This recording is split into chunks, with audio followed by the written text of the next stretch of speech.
Good evening to all of you. We cordially welcome you to the third edition of the International Summer School for Professors Training.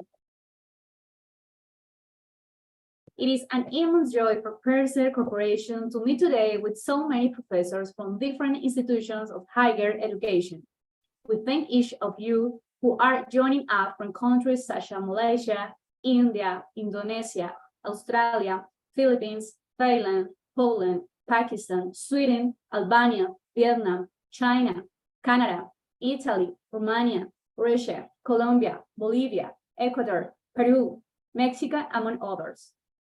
The purpose of the International Summer School for Professors Training is to contribute to the continuing education of professors, encouraging academic reflection on strategic, philosophical, and conceptual aspects of the professorial task, as well as the appropriation of methods, procedures, techniques, and instruments that help to promote excellent teaching and learning processes. In the same way, the substantive function of internationalization is promoted by the approach of topics and situations by professors for prestigious universities around the world, from conferences and workshops. In this sense, this annual training school is an opportunity to generate synergies and strengthen interinstitutional cooperation partnerships between universities around the world, allowing the exchange of knowledge and experience, and in turn, the management of the opportunities for mobility, research, and intellectual production in the context of a spirit of academic collaboration. On this occasion, the International Summer School for Professors Training will be held from June 26 to 30. And the focus of the school will be to show various facets of the work of professors and how from these roles of action can build bridges of institutional improvement, educational improvement, and social transformation from education. As in previous editions, a theme will be addressed each day with the participation of renowned international experts. These activities will be conducted in English and Spanish and will be held between 5 p.m. and 8 p.m. Seattle time. We reiterate our deep gratitude to our lecturers who have donated their time and knowledge to make this space a reality today. The learning units that we will develop during these 4 days are: Day 1, the professors as a researcher with social relevance. Day 2, the professors as a disseminator of knowledge. Day 3, the professor as a scientist of the teaching learning process. Day 4, the professor as an educational leader from systemic thinking. We remind you that PENSER Corporation is an NGO of teachers for teachers, and we focus on developing research, advisory, and consulting training process in our 3 main lines of work: integral formation of children and youth, systemic educational processes, and holistic anthropology. This course is part of our line of system educational processes, specifically in the subline of permanent teacher training. Likewise, in the line of work of system educational processes, we accompany institutions and universities with professors from Central and South America in the following fields: methodologies and tools from training follow-up through management indicators, impact evaluation of policies, strategies, and programs in higher education management, curriculum modernization focused on learning outcomes, measuring and evaluation indication, development of virtual and extended reality experience for educational purposes, mobile application for information and knowledge management in academic environments, conceptual and methodological support in self-evaluation processes, continuing education in agreement with foreign universities. For more information, please can write to our institutional email info@penser.org. Some considerations to take into account before starting. Each lecture will have an approximate duration, 25 minutes and 5 minutes question time. Participants can write their questions in the YouTube chat to be read to the professor by the moderator of Enter the Zoom platform with the link that we will provide previously. If you wish to obtain the certificate of participation, it is subject to conditions and you will have to attend the complete course. A link will be available in the YouTube chat for daily attendance control. The certificate will be used within a maximum of 10 days working and can be requested upon completion of the course. This course will be able on our YouTube channel all the time. Finally, we invite you to follow us on our social networks. You can find us Corporación PENSER Corporation. In this way, we start International Summer School for Professors Training 2023. We invite our academic director, Professor Laura Angelica Mejia, to welcome us and declare the session open. Go ahead, Professor Laura.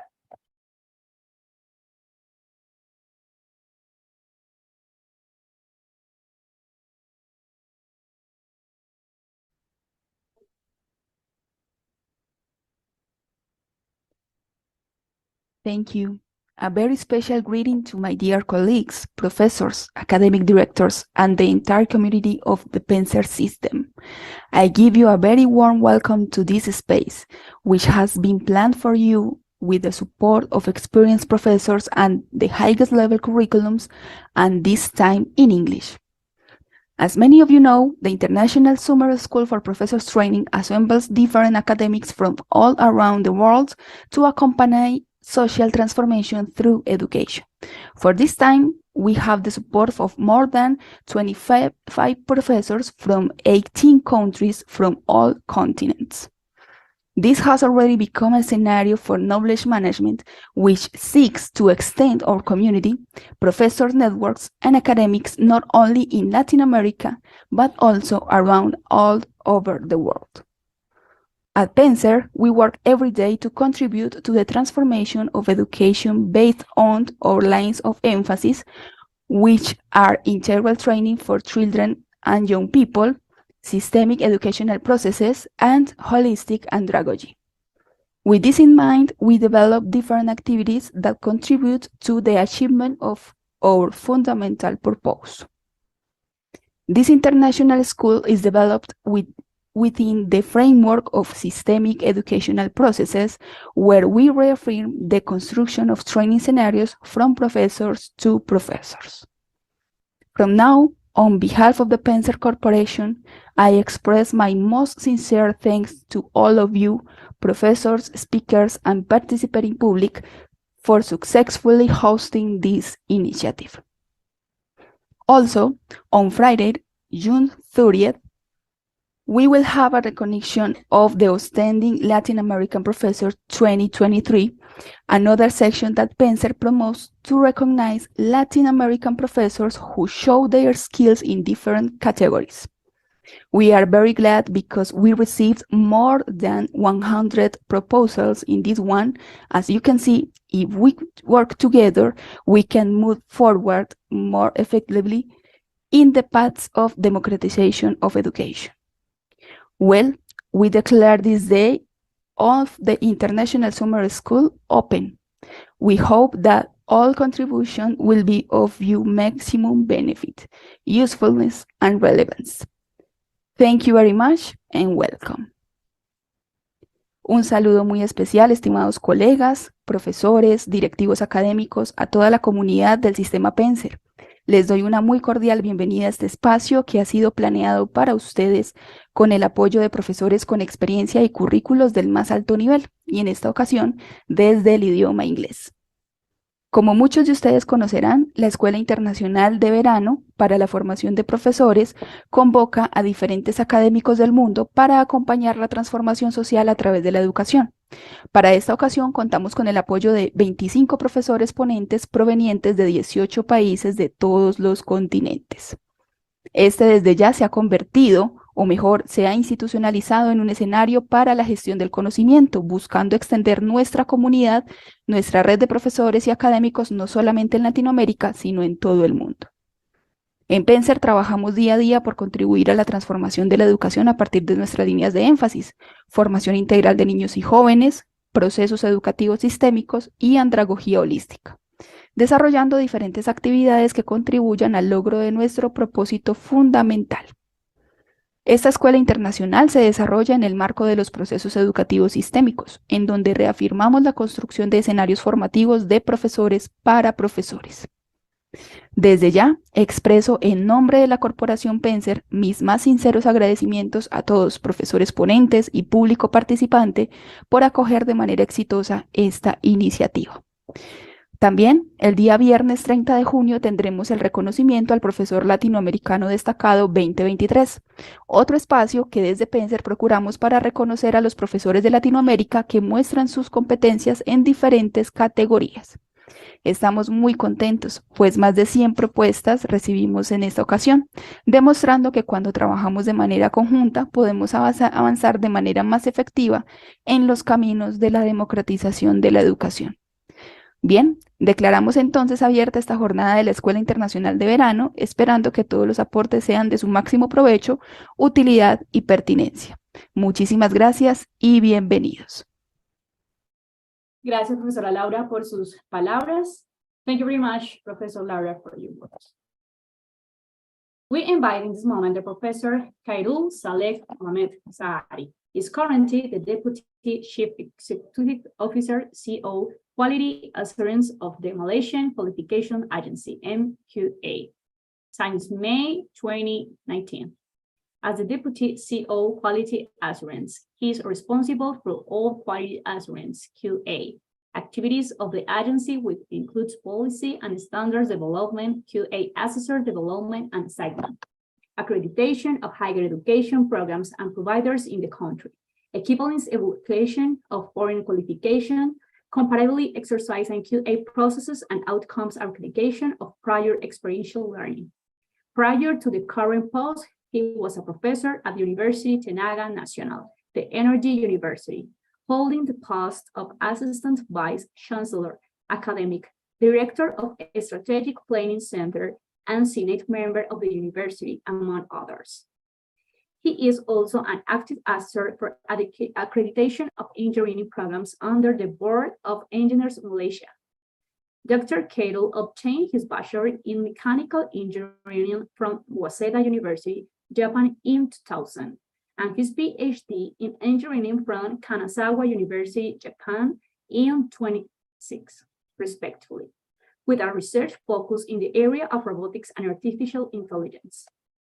He is a senior member of IEEE, the Institute of Electrical and Electronics Engineers, and is a professional engineer registered with the Board of Engineers Malaysia, and also the chair of a SIM Qualifications Reference Framework Commit 2023-2024, and president of Association of Quality Assurance Agencies of the Atlantic World 2022-2023.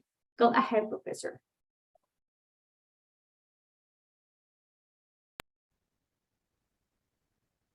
Good morning, everyone. My name is Khairul Saleh Mohamed Sahari, and I'm going to talk about artificial intelligence for higher education, teaching, and learning. I'm from Malaysian Qualifications Agency, Malaysia, and I'm currently the Deputy CEO in charge of Quality Assurance. Now, before I go into the topic, allow me to briefly introduce myself and what I do. So my background is in engineering, in particular in mechanical engineering, focusing on robotics. And I received my education from Waseda University and also Kanazawa University in Japan. And I have been working with University Tenaga Nasional, a private university in Malaysia, and I'm currently being seconded to Malaysian Qualifications Agency in charge of quality assurance of higher education programs and institutions in Malaysia. My work so far has included various types of robotics, including a flutist robot, as well as robots that are doing clothes manipulation. And just to give you a better view of what I have been doing and I am doing so far, I present to you two of my current works.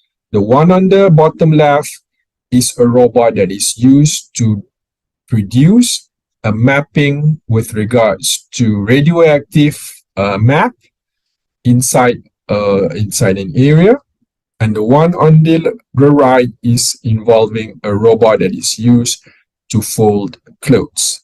So the robot can actually detect the type of fabric and clothes that it is actually handling and be able to fold it accordingly. So these are just some of the works that I do. And then the one on the top left is an example of an inspection robot that we produce for the electricity utility company, which happens to be our parent company.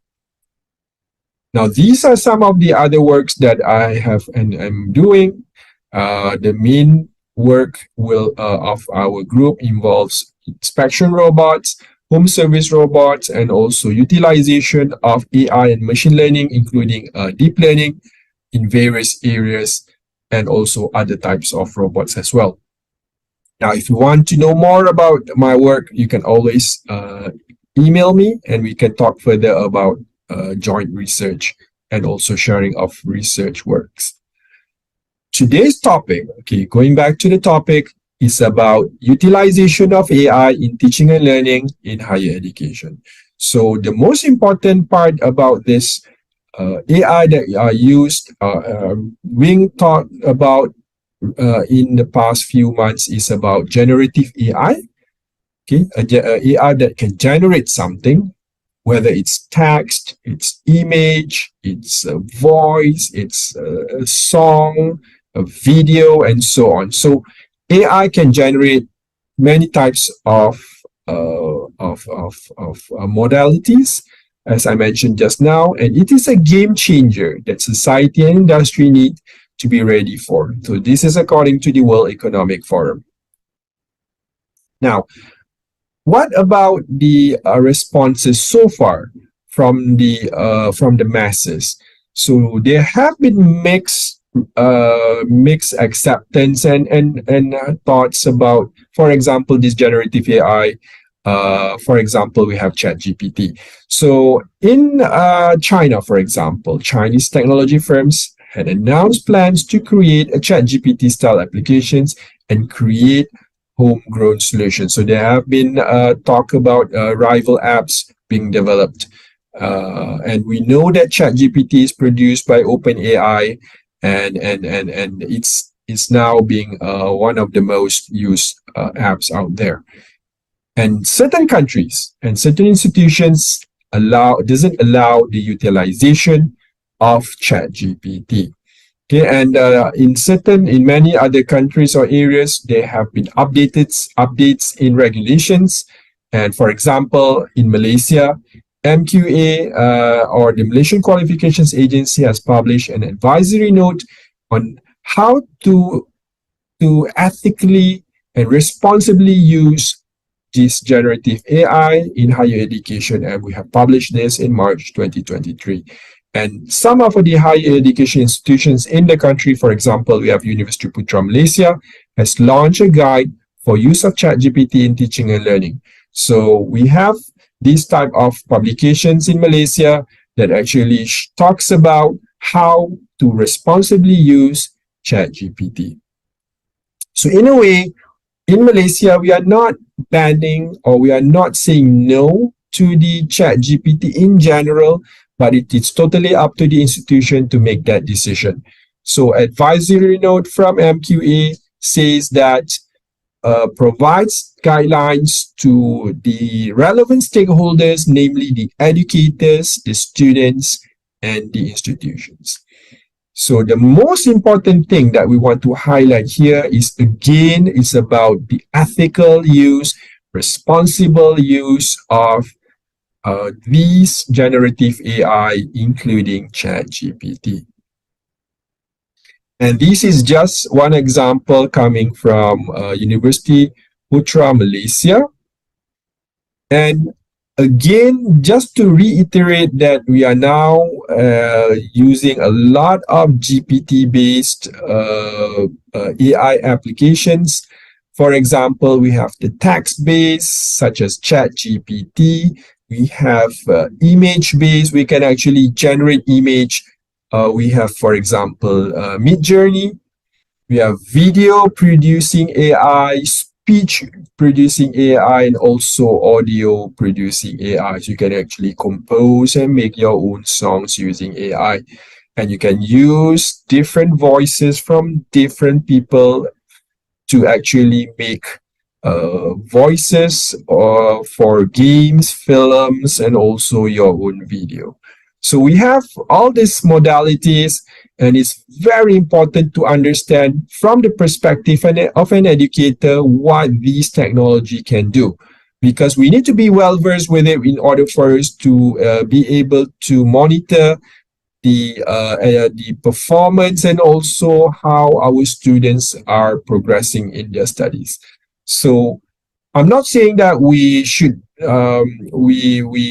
be using it extensively, but at least as an educator, we need to be well versed with what are the technologies available and how students can use these technologies in the assessments, in the works that they do, and we need to be able to distinguish whether and be able to tell or judge whether the products or the work that is presented or submitted by the students are their own original work, or is it actually assisted by AI, or is it just purely plagiarized from the AI. So that is very important, and that is why we as educators, we need to be well versed with these apps as well.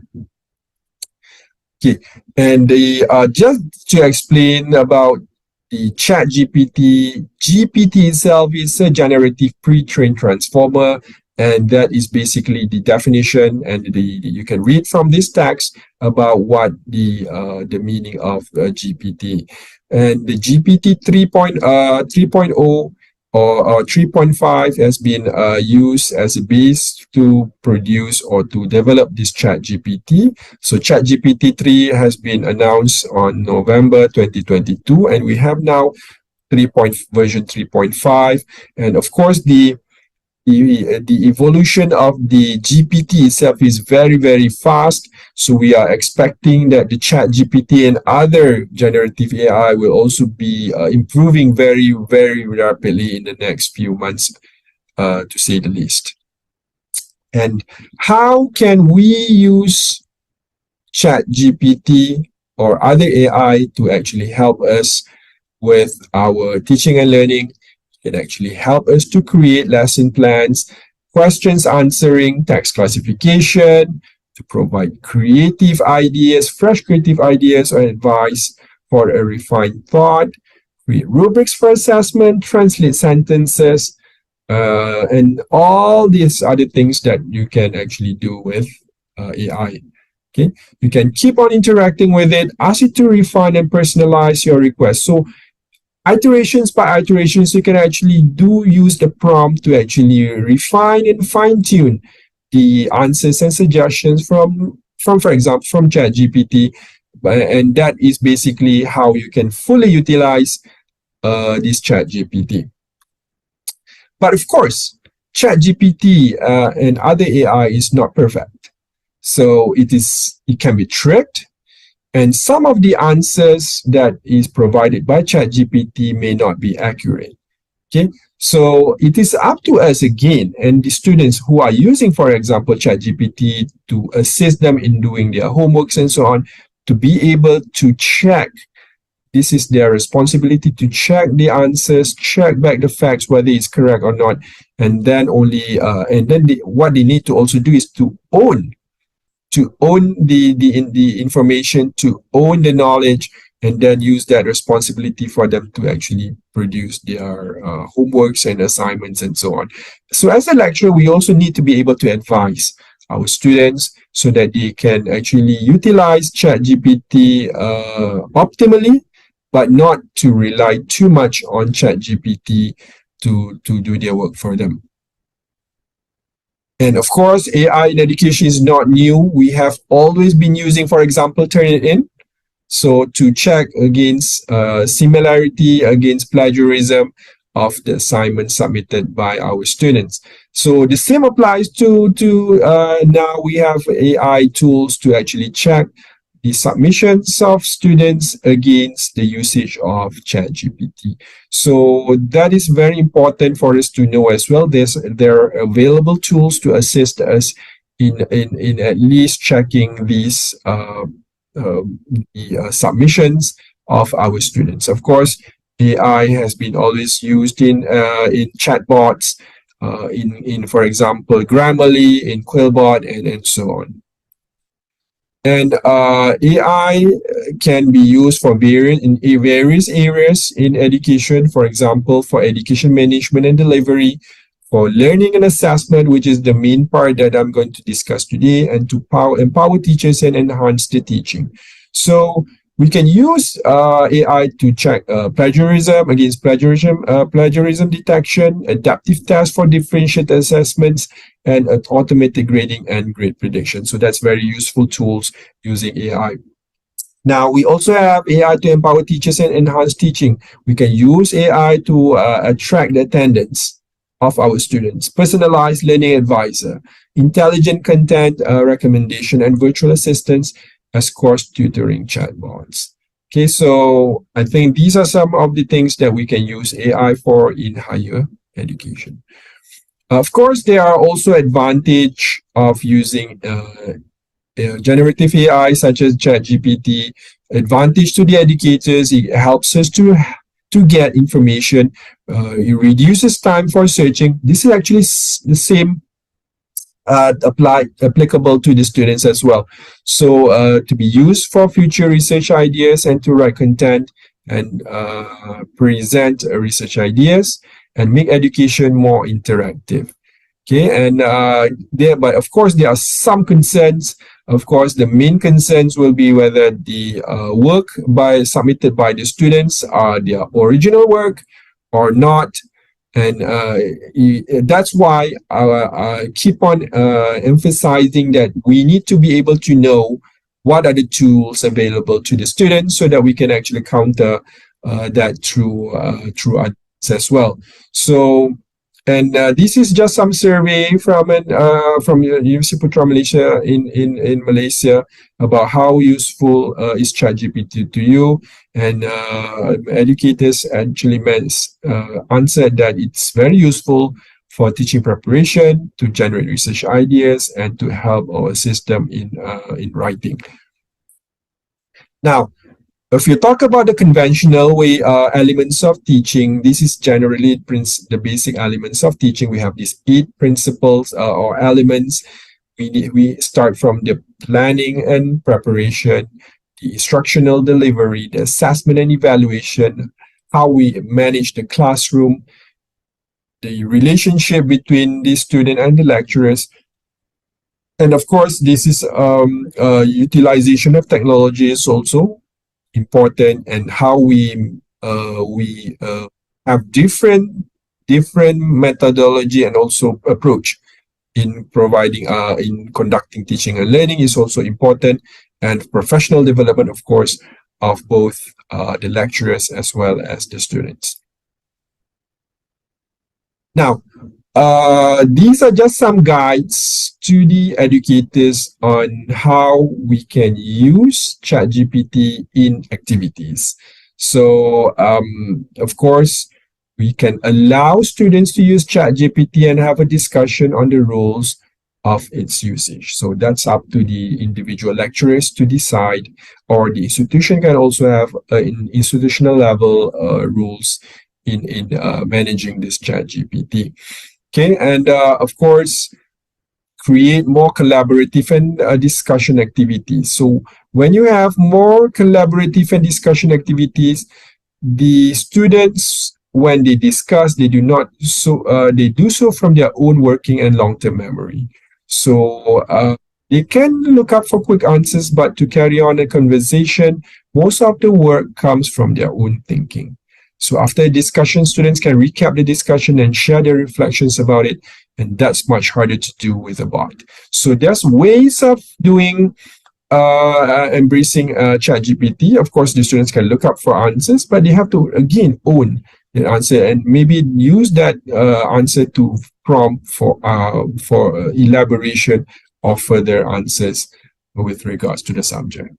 Okay, and of course, there's also, we need to emphasize experiential learning and engage students in personalized elaboration that relate to their local surroundings and routines. Okay, and we have to also actually use ChatGPT Okay, we can ask or conduct activity that requires students to use ChatGPT to answer questions related to a topic, and experiment to identify questions that can be answered. This will at least let the students think critically and dive deeper into the topic. Okay, and it's time to think about plagiarism and cheating, because now we have ChatGPT and other generative AI that bots created content against what the students create. So we can see from this diagram, okay, if the student simply utilizes the bot created answers, students plug prompt into AI and copy response and submit it to the teacher. So the students did not actually own the knowledge. They do not even think about the accuracy of the knowledge, and just simply use AI to generate the answers and submit to the teacher, or to the lecturer. So that may be considered as cheating or plagiarism. Against, okay, at the very far opposite, okay, the student who wrote all the assignment content without consulting AI or the internet. Of course, that is what we aspire the students to do. But again, whether that is in the current situation the best solution or not.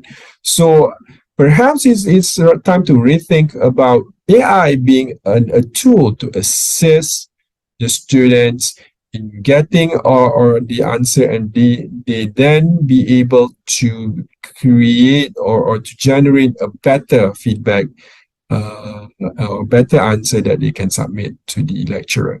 Now, the most important thing is actually, as I said earlier, the students need to own the knowledge. Basically, it's important, even for us, when we use ChatGPT or any AI, we need to be able to own the knowledge, be able to understand what is being generated, and be able to tune it, refine it, be able to edit it, and that will be then the work collaboration between a bot, an AI, and also a human. Okay, so there's also guides for educators in terms of assessment. Okay, we need to be able to review our assessments and avoid straightforward questions or simple facts, because these are things that the students can easily ask ChatGPT, for example. Okay, ask current, complex, open, and real-world problem based on the contextual topic or issues discussed in your lesson. Okay, and be empowered with AI. Incorporate ChatGPT to personalize or draft a unique case study for each group or their group based on their interests, and level to use it in your authentic assessment. Include a section in assessments, assign assessments to let students to critique for improvements. Okay, what they got, if it fits, how to organize it, how to communicate it effectively, etc. And reflect their synthesis of the information gathering through their reading, internet searching, peer discussions, and ChatGPT responses they have used, and ask them to give their opinions and justifications. So this is again the part where we will let the students to own and actually be able to understand what they have actually obtained from ChatGPT. Okay, try different types of assessments that are more immune to AI. Okay, so we can also use ChatGPT to draft quiz questions and possible answers with feedback setting. Use ChatGPT to generate a draft rubric that you can then refine. So these are just some of the ways we can also leverage on ChatGPT to assist us in coming up with questions and rubrics. Okay, and there are tools out there to detect if the work has been produced by ChatGPT. We have Rightful, we have GPT-0, and so on and so forth. So this is also highlighted in the MQA advisory note on usage of generative AI in higher education. So we are advising the instructors and institutions that there are tools that are used to detect the product of GPT or ChatGPT in general. Okay, and of course, There are also suggestions to students, and I believe this is our role as an educator, as an institution, to be able to advise the students. Okay, so perhaps this can also be shared with your respective students. Okay, so it is very important. The most important thing is for them to not purely trust ChatGPT or any form of generative AI, but to check the answer or the solution provided against the real facts. Okay, so this is how learning can take place, and then if the students really understood this part, then they can actually use or maximize the utilization of generative AI to their advantage. Okay, so how can ChatGPT substitute teachers? So how can we actually potentially use ChatGPT, for example, as a teaching assistant? So what the students can do, they can submit a draft to ChatGPT, and ChatGPT can provide feedback. That feedback can then be used for the students to improve the work, and then we'll use it to submit.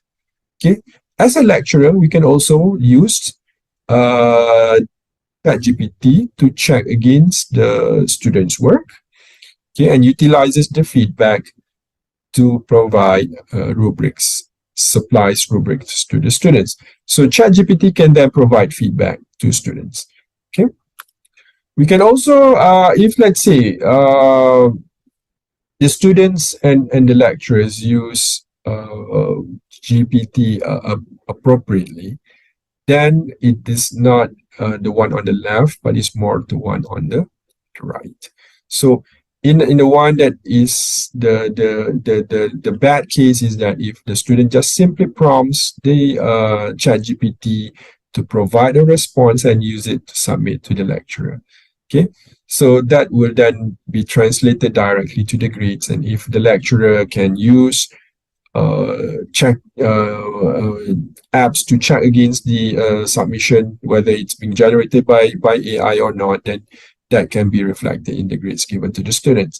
So now the more ethical way, and perhaps again what has been discussed earlier, is that the students can use the feedback from the AI to actually improve and check, again, be able to use it as a draft, they improvise it, and they own it, and then only they submit to the lecturer. So then if it's on the left side, the grades may not reflect the student mastery because ChatGPT short circuits the student effort. But if the one on the right, the grades reflect the student mastery since ChatGPT engages students in a productive struggle.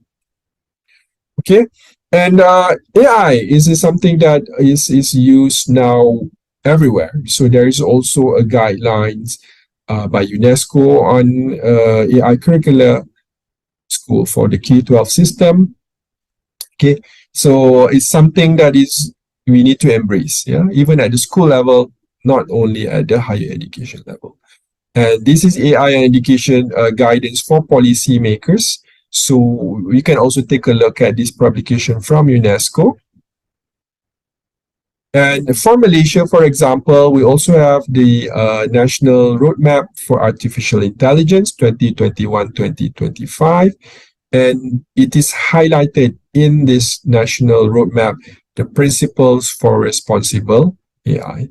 So I think, again, using AI responsibly is important for both the students, the lecturers, and all the stakeholders. Okay, and of course, this is also before I end, we can actually, if we can manage as an educator to have a general understanding of AI and how it can be used in education, we can be a superhero educator. Okay, and these are just some of the 5 key points that you may want to consider: to personalize learning experience, to assist with grading and provide feedback, to create interactive and immersive learning environment, to be aware of the potential ethical implications of using AI in education. And also, it is very important for educators to stay up to date on developments and best practices for incorporating AI in their teaching. So we also need to be keeping ourselves up to date with the technology that is available around us. Okay, so if we teach today's student as we thought yesterday, we rob them of tomorrow. This is a quote from John Dewey. With that, I would like to acknowledge the respective organizations for assisting me in my preparation of my slides today. And with that, I bid you muchas gracias. Thank you. Thank you, Professor, for your intervention. In this moment, we invite the professors that are connected in the platform of YouTube. Two questions to the professor.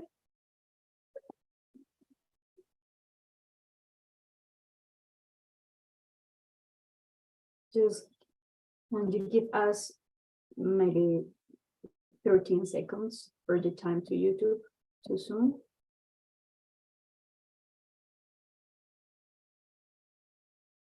If someone wants to interact with the professor, can enter to the Zoom platform in this moment.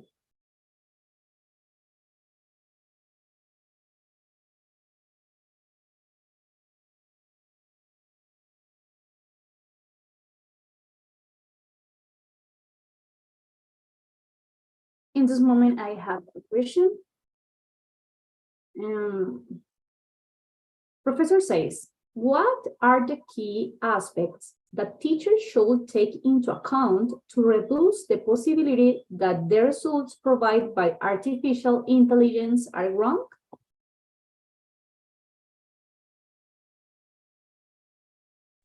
Hi, Professor. Welcome. Can you repeat the question, please? Yeah, okay. How are you?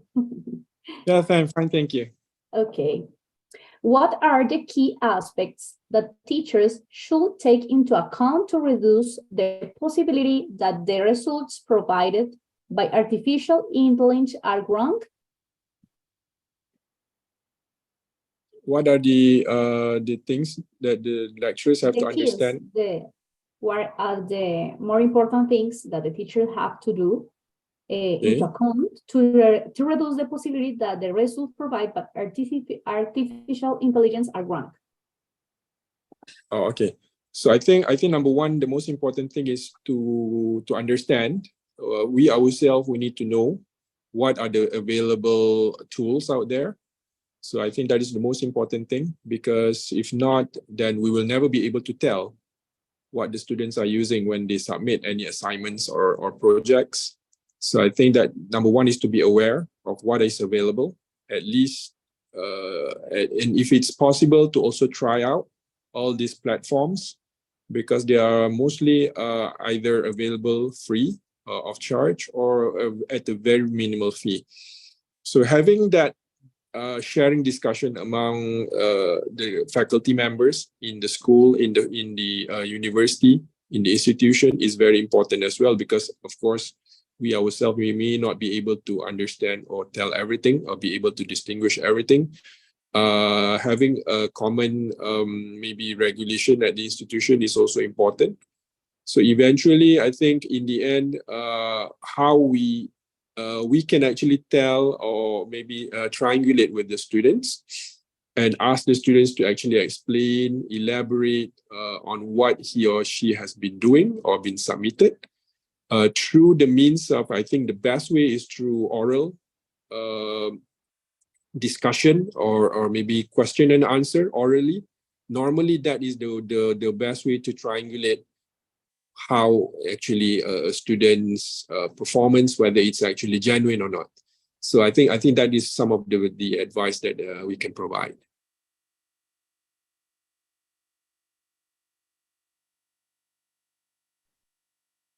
Hopefully that answers the question. Okay, thank you, Professor. We have other questions. How can we ensure that the students understand the limits and limitations of artificial intelligence in higher education? Okay, I think again, the whole idea of learning is for the students to be a better person. So I think that advice is important from educators, from institutions, so that the students know the boundary of what to do and what not to do with an AI. Of course, the worst that can happen is that, as I explained in my lecture today, is if a student simply copies, puts in a prompt to one of the generative AI, and then from the prompt generates the answers. And without even looking or thinking whether the answer is correct or not, simply use that as the solution that he or she submits.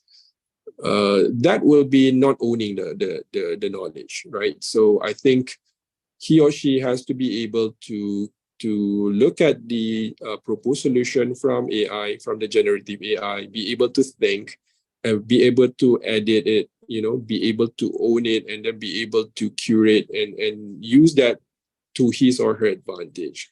So that is where learning will actually truly take place in this modern world, because even without AI, use of AI, perhaps students will be left behind because their peers will be having the advantage of having AI, and they can learn more. So the whole idea is to be able to have a broader knowledge and be better understanding of what the current knowledge that is available around us.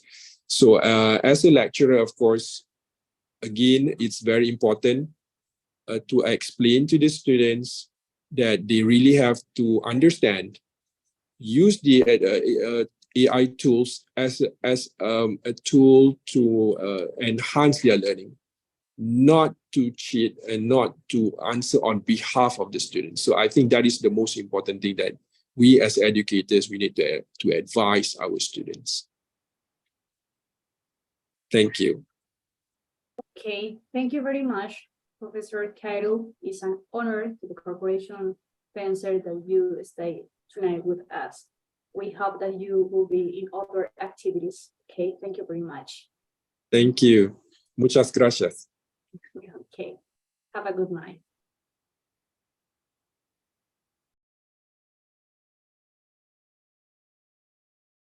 Okay, to continue with the next unit, we call the professor Shashikant Patil.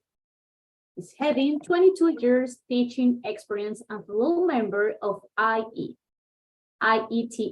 Delhi, India, IDOT USA, Optical Society of India, Biomedical Engineers India, as well as senior member IEEE and ACM.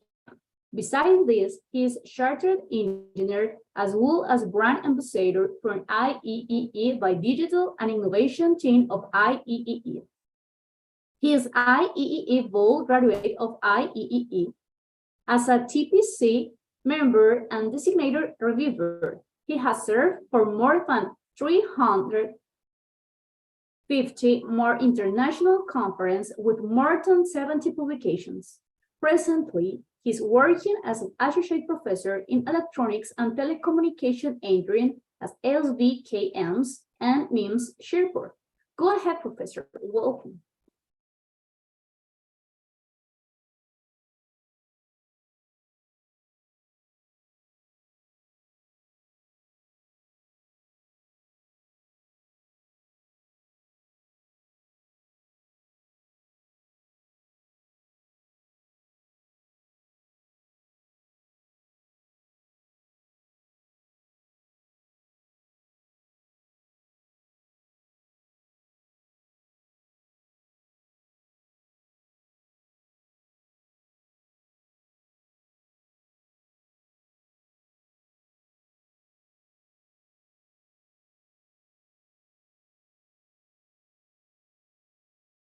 Hello, good morning everyone. This is Dr. Shashikant Patil and I will be presenting the topic which is known as pedagogy and teaching, a holistic perspective. So without wasting much more time on this, let me proceed further. So today's outline of the session will be, it will start from introduction, understanding pedagogy, the role of teacher, subsequently followed by integrating multiple intelligences. So everyone is having multiple intelligence.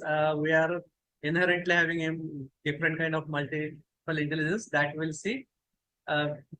Followed by promoting active learning, how it is different from passive learning.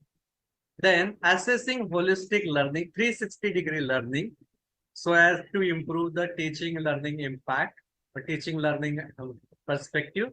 And what are the different issues, challenges associated with teaching learning activities, and how pedagogy and innovative approaches are mitigating this kind of challenges and issues, as well as considerations. Then will be followed by conclusion.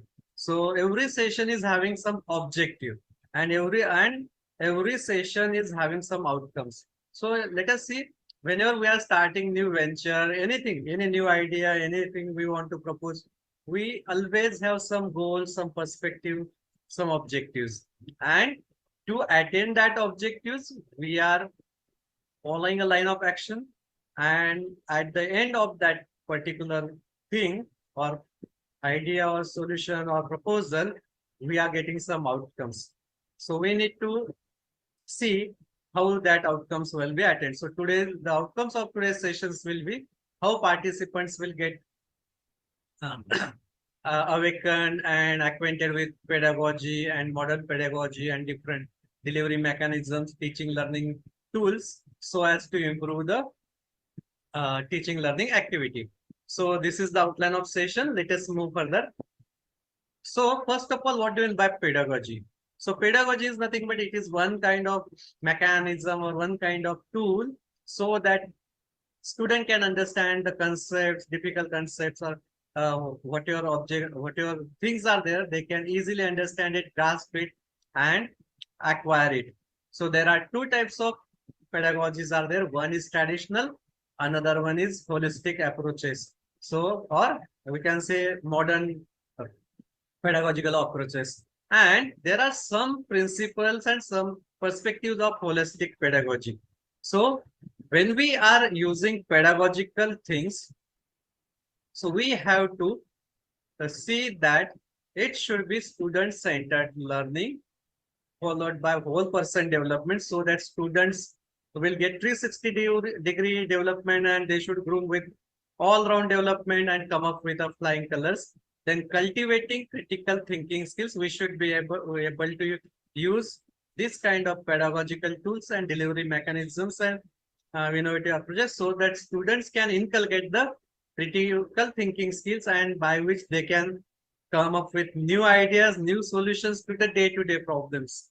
And then last one is fostering creativity and innovation. So these are some of the things which are the key principles and key points from the perspective of pedagogy and how it can be used in education. So let us understand pedagogy. So this has been done. So pedagogy is nothing but it is theory and practice of teaching and education. So in that also you have experiential learning. Experiential learning is nothing but it is the one kind of active platform or active tool, and active learning which believes in demonstration kind of thing, demonstration kind of teaching, hands-on practice, real-world experiences, day-to-day experiences in the teaching learning process. So here, if we see in traditional approaches, the student are passive, and most of the students, most of the learners are always in a passive kind of environments. So we need to see that when we are reaching all these kind of things, students' active participation should be there. We have to engage the students most of the time of our whatever teaching teaching class or all that. So this kind of active participation encourages engagement and critical thinking, and that leads to create the leader of tomorrow's who are having co-creative mindset, innovative mindset. So pedagogy and experiential learning believes in practical skills, developing in the practitioner skills so that it can develop the problem solving abilities or in the students and application of knowledge. Means whatever stuff, whatever subjects they are studying in their 4-year course or 5 years course or 3-year course, they should be able to apply that knowledge in their profession, in their career, in their life. So it also gives some aspect of deeper understanding, and it enhances comprehension and retention of concepts. So if we see these values in innovative approach, because of pedagogy and experiential learning, the teachers are developing the innovative approach. Teachers are developing the innovative contents so that it will use new methods to enhance experiential learning outcomes. Then, if we see the benefits, it improves the student engagement, it motivates them, it develops the practical skills, as well as it develops the overall development of the students or learners. And there are some of the challenges like integration of the things, resources, and teacher training for the successful implementation. So if you see importance of pedagogical approaches in education, so we have to quickly go through it. It is nothing but adapting to the changing needs of students and society, so that societies should also get the benefit at the end of the what we are supposed. Ultimately, everything means this should lead to get the benefit to the last person of the society, because students will be the leaders of tomorrow. Students will be the leaders of corporate sector, so they should grooms in a such way that they will start benefiting the society and last person of the society. So it is also fostering creativity, critical thinking, and problem solving skills in the learners. It enhances student engagement, motivation, and active participation. It is preparing students for real world challenges, day-to-day challenges. They can provide solution to the complex chronic problems of the society or mass of people. And this also prepares students for future careers, tomorrow's careers. This is also promoting a deeper understanding and grasping and application of the knowledge. It cultivates or inculcates love for learning with fun and joy, and it is nothing but a lifelong learning habits. It leads to the lifelong learner. It is addressing diverse learning styles and individual student needs. If we see, the class is not always homogeneous, it is always heterogeneous, and we are getting the different diversified class. So this kind of approaches will sort out whatever the issues with heterogeneous class or vernacular mediums and students from the different backgrounds. It also encourages collaboration, teamwork, social skills development, as mass recruiters are believing in a project, teamwork, and all that. This is also embracing technology and digital literacy for 21st century skills, and creating inclusive and equitable learning environments for all students. Now, if we see, there are many or some of the limitations of pedagogical methods. It is not always true that traditional pedagogical methods are not so good. We have to make a blend of traditional as well as modern pedagogical methods, so as to that student or learner will get benefited at the end of the day. So if we see, passive learning is one of the disadvantage of traditional approaches, then one size fits to all, as well as lack of real world context, because it is chalk and talk method and regular question answer exercises and some assignment kind of things. And then it also develops limited critical thinking. So these are some of the limitations of the pedagogical methods.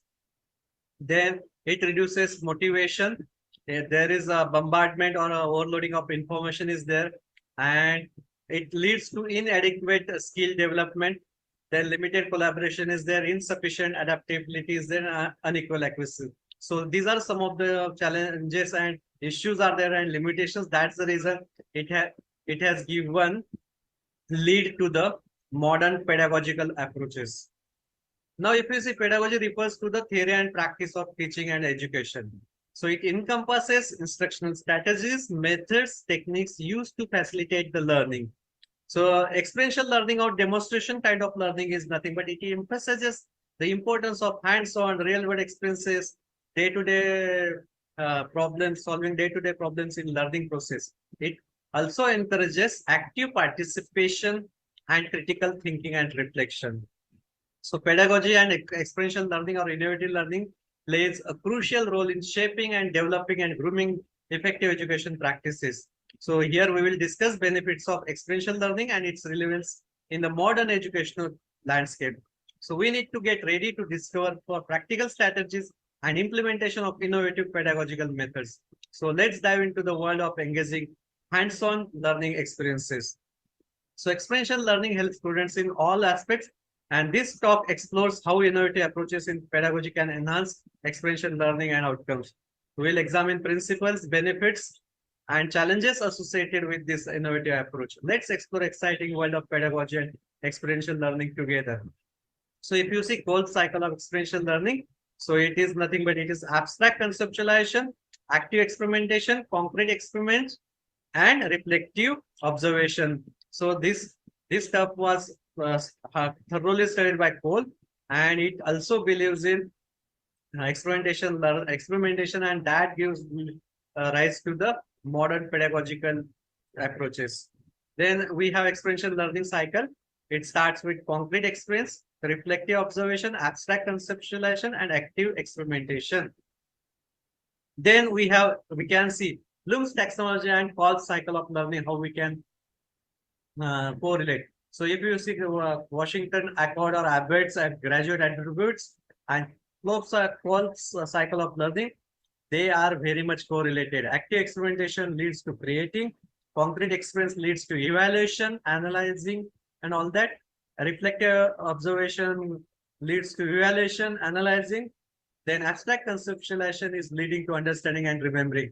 So these are some of the things. They are very useful, and if we can club together, then we can engage our students very effectively. Then there is developmental framework for intellectual maturity. So there are 4 dimensions. Developmental dimensions are there: interpersonal development, intrapersonal development, cognitive development, and these are very much correlated. Now, if you see, these are some of the things we have to do: apply, experience, share, processes, generation. So these are very much correlated, and for this we have to use active classroom participation of the learners. So if you see, there are some of the intellectually stimulating activities listed here: learning new concepts with the use of case studies and movies. Then game theory, you can use game design for students to apply their classroom concepts in real world to solve the day-to-day problems, or chronic problems, or real world problems. Critical thinking activities, development, and subjective learning assignments, which help the students communicate their train of the thought effectively, and they can come up with the flying colors, and they can implement their ideas in a better manner. Then outdoor educative activities such as field trips, industrial visits, and all that, that gives experiential learning, and that gives a very different kind of experience. Then theoretical concepts explained with the help of video presentations and live examples of their applications are some of these things. Then you can see how andragogy and metagogy and pedagogy are correlated, and how experiential learning is also adding one dimension to it. So here the role of teacher is what?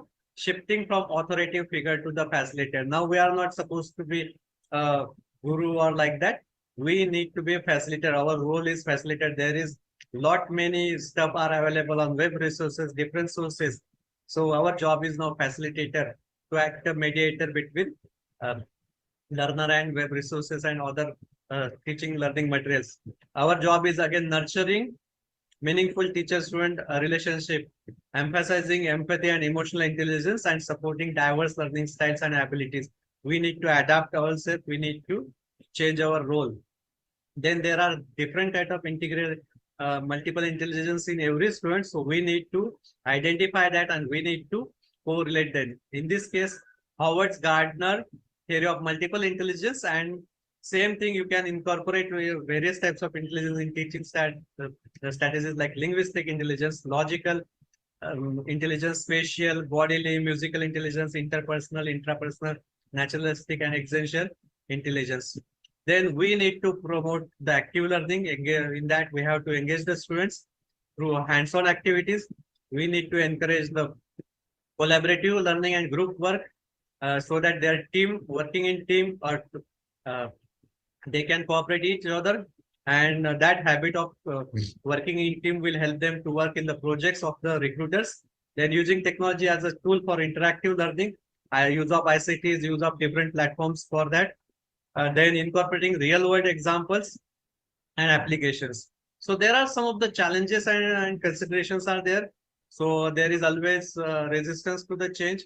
People as well as students as well as surrounding environment are not ready to change. So we need to overcome that change. We need, as a teacher, as a facilitator, we have to first train ourselves. We have to change our teaching strategies, learning strategies, and we have to design content such that it will effectively engage our students, addressing time constraint and curriculum demands, because curriculum demands are very crucial nowadays. Then we need to balancing content knowledge with holistic teaching practices, so that holistic practice should be adopted, because we need to develop our students in the 360-degree view, or their all-round development should be there. They should have come up with as a social, they must also have social acquaintance also. They also should respect laws and all that.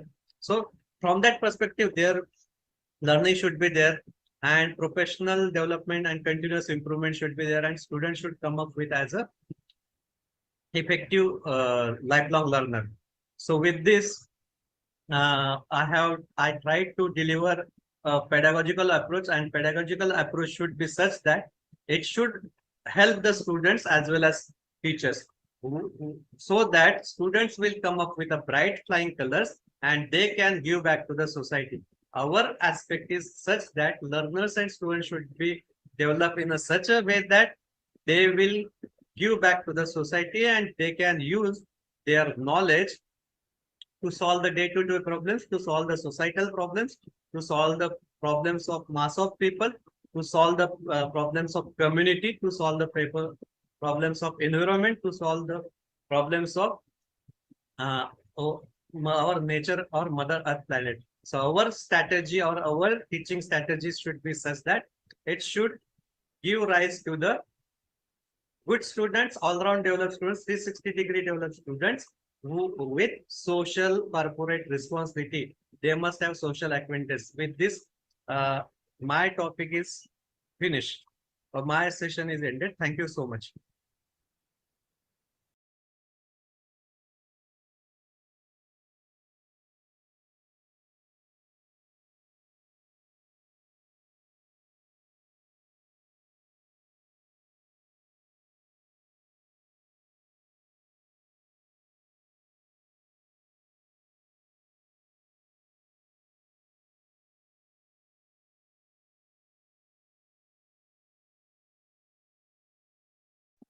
Thank you very much, Professor, for your intervention. All the participants, please give us maybe 2 minutes to the other conference. Thank you very much.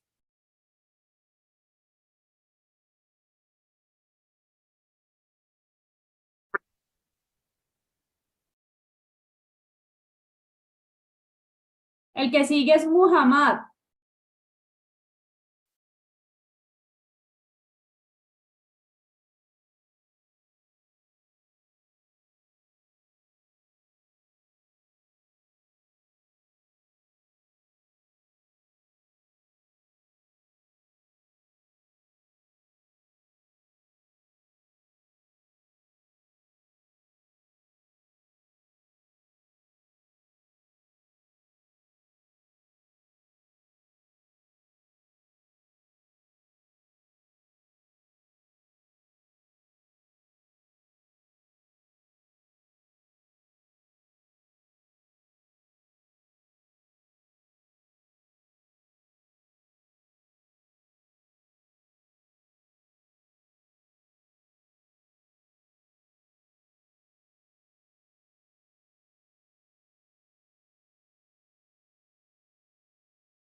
Okay, in this moment, to continue with the next unit, we call Professor Sarah Namoko.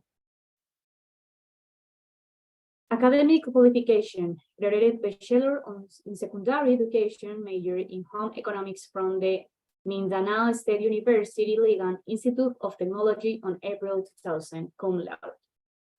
Graduated master in technician teacher education from the Mindanao State University of Science and Technology in 2015. Graduated Doctor of Education with a specialization in educational technology and multimedia from the University of Science Malaysia in March 2020 and was awarded as the Best Doctor of Education Student 2020. About work experience, secondary school teacher and the Department of Education, Cagayan de Oro City Division from 22 until 2015. University instructor at the University of Science and Technology of Southern Philippines, Cagayan de Oro City from 2015. Promoted from university instructor to assistant professor in 2017 and to associate professor in 2021. Research qualification, published a total of 32 articles, 28 were written from 2019 until his year. Accumulated a total 53 citations in June 2020. Has an H index of 3 and I-10 index of 2. His expertise, pedagogical beliefs, use of educational technology in teaching, online learning, and cyber learning. Awards received: Best Doctor of Education Student, 2020 University of Science Malaysia, Academic Excellence Award, USTP Praise on December 2020, Teaching Excellence Award, USTP SIT May 2022, Publication Award, USTP Praise May 2023, and Global Scientist Award, Alper Jogger Scientific Index, USTP Praise May 2023. Welcome, Professor Sarah, and continue, please. Hello, everyone. This is Dr. S. of the University of Science and Technology of Southern Philippines. Today, I shall be sharing with you some reviews and recommendations for publishing articles in social sciences. More specifically, I shall be covering about the importance of publishing, the editor's insights, why our papers are being rejected, and the editor's recommendations so that our papers will be accepted or considered for publication. We used to hear publish or perish. It seems we only have two choices, whether our scholarly work should be published so that our names will go today and beyond our ages, or we perish and our names, being scholars, will eventually die its natural death, and we don't want that to happen. So what are the benefits of publication, and why do we publish our research articles? Among those are, of course, career path and career advancement. We get to collaborate with other scholars. We will be recognized professionally. We will be providing or giving impact to society. Of course, we will be visible among others. We can contribute knowledge to the field among others. So it means to say that when we publish our research articles, we will be enjoying a lot of benefits. What's the reason why we should not publish, right? Research publication can be called from our thesis or dissertations. It can be teacher initiated, or it can be a funded researches. Whatever it is, still we are encouraged to do that. How do we start publication? How do we start writing publishable papers? First, we need to visit our target journal. For example, because I am into educational technology, then I will consider British Journal of Educational Technology.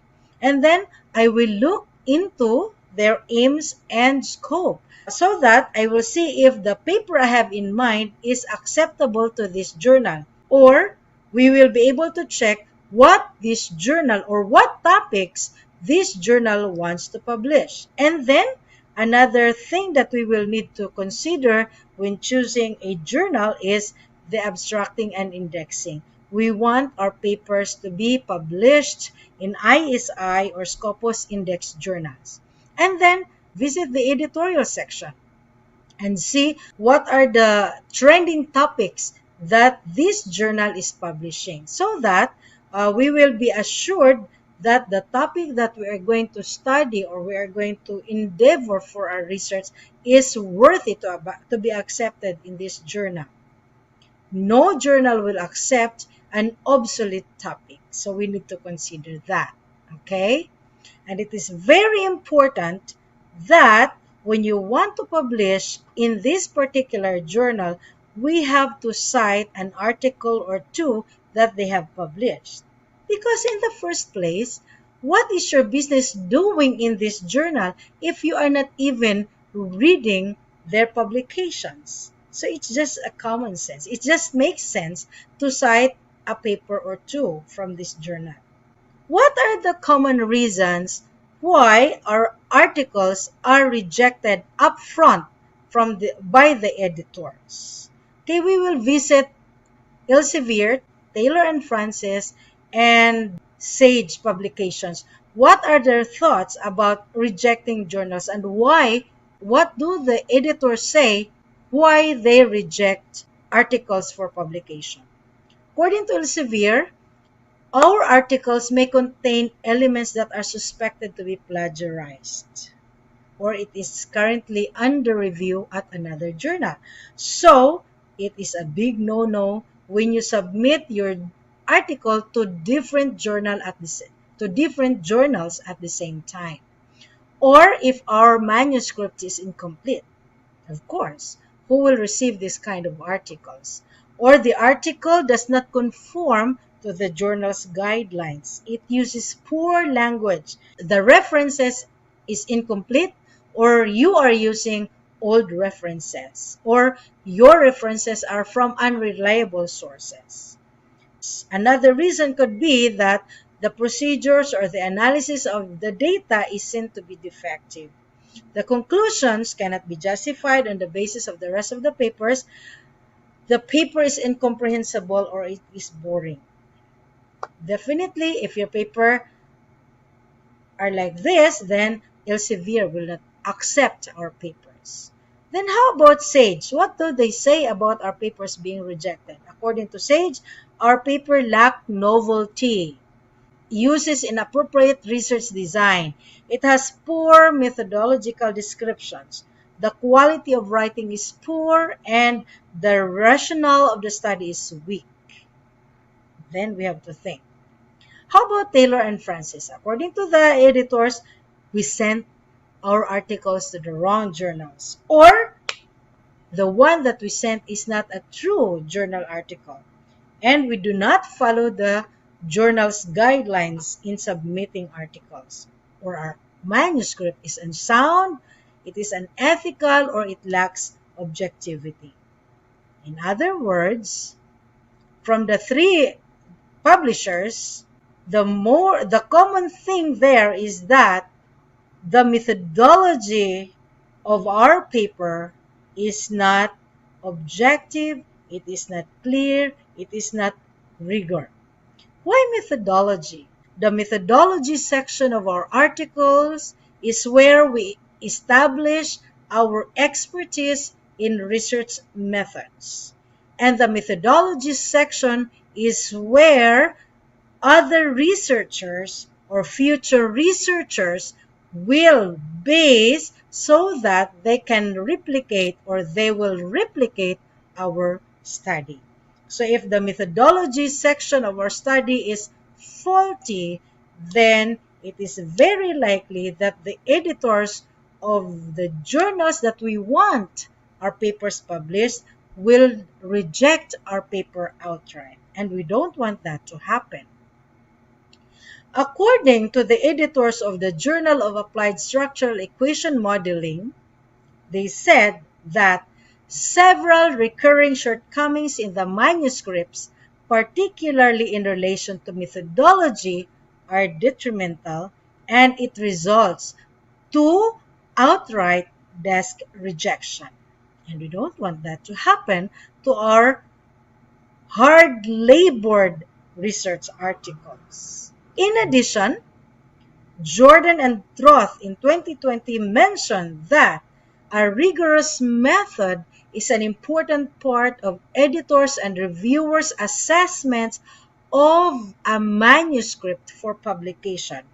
This is to ensure more trustworthy findings of our studies. More often, we read this in some articles, or we write this in our articles. We say the data were collected from 300 participants, or we write the questionnaires were validated by experts. Now, what do editors say? They would say this is insufficient because our article should not only demonstrate efforts in carrying out research activities, but more importantly, it should assure the editors and the reviewers the rigor of the methodology of our work. So, in this talk, I shall be discussing with you some recommendations so that our papers will be accepted. The first thing that we're going to consider is the operationalization, meaning to say the operational definition of the variables in our study.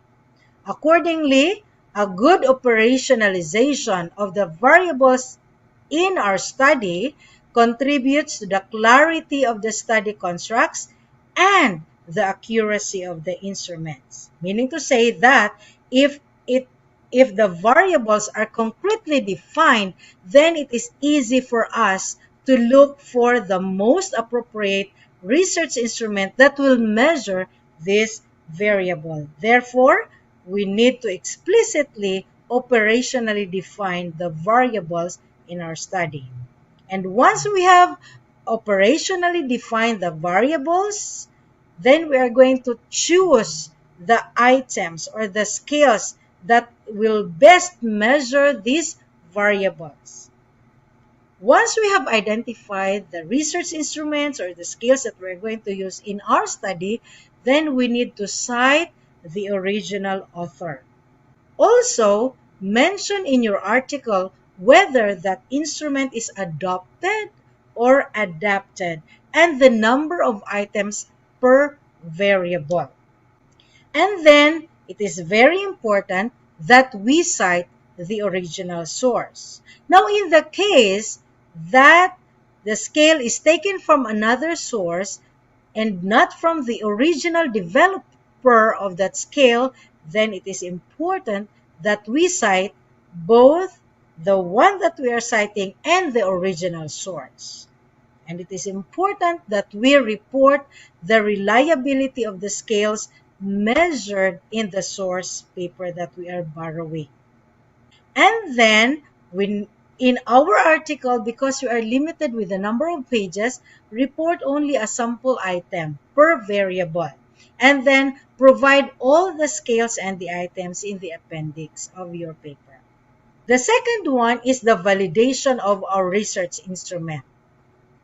According to scholars, if the research instrument is inaccurate or unreliable, then it will lead to inaccurate findings, and subsequently, it will lead to a misleading discussion and conclusion. So what are we going to do? According to scholars, we need to report 3 essential procedures, and these are the phase validity, content validity, and the pre-testing results. Now, what is phase validity?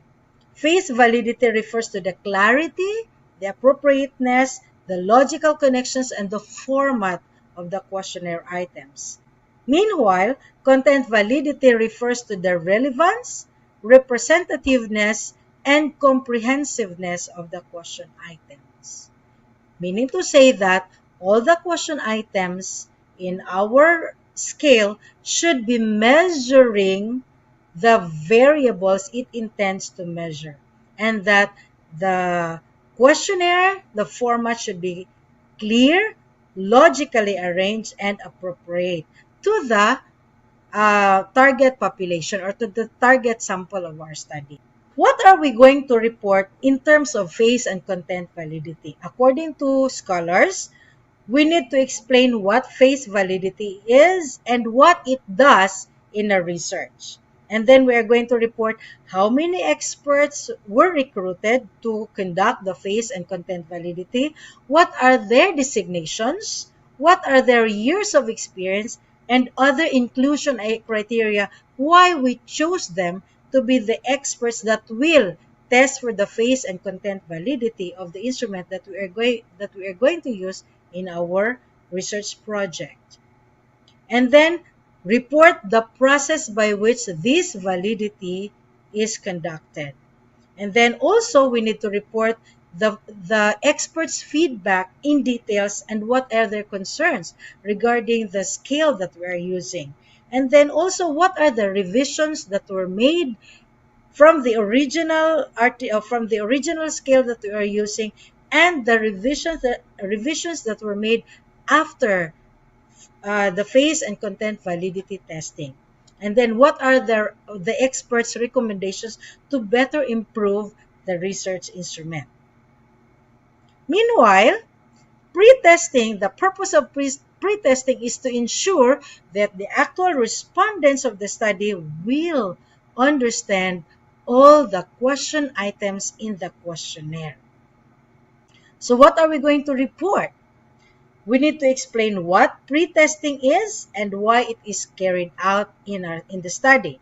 And then we will report the method that we employed in the pre-testing, the number of respondents, the respondents' feedbacks in details, what are the revisions that were made, which recommendations were ignored. For example, the actual respondents of the pre-testing suggested to improve the question items, but in our discernment, we think that it's all right. This recommendation can be removed, or it is all right not to incorporate this recommendation in the research instrument. And then how many rounds of pre-testing was conducted in that particular study. Now, you might wonder, what is the difference between pre-testing and pilot testing? Pre-testing is more focused on the detailed examination of our research instruments, especially the questions, the items, or the statements, in order to confirm that each question items are understandable to the actual respondents. Meanwhile, pilot testing is to check the feasibility, the clarity, and the appropriateness of the research instrument and the methods of your study in order to identify and fix any practical or technical issues that may arise. Pilot testing is for the entire study. Pre-testing is more focused on your research instrument. When conducting pre-testing, it should be conducted to the actual respondents, while pilot testing is to be conducted to a representative sample of your target population.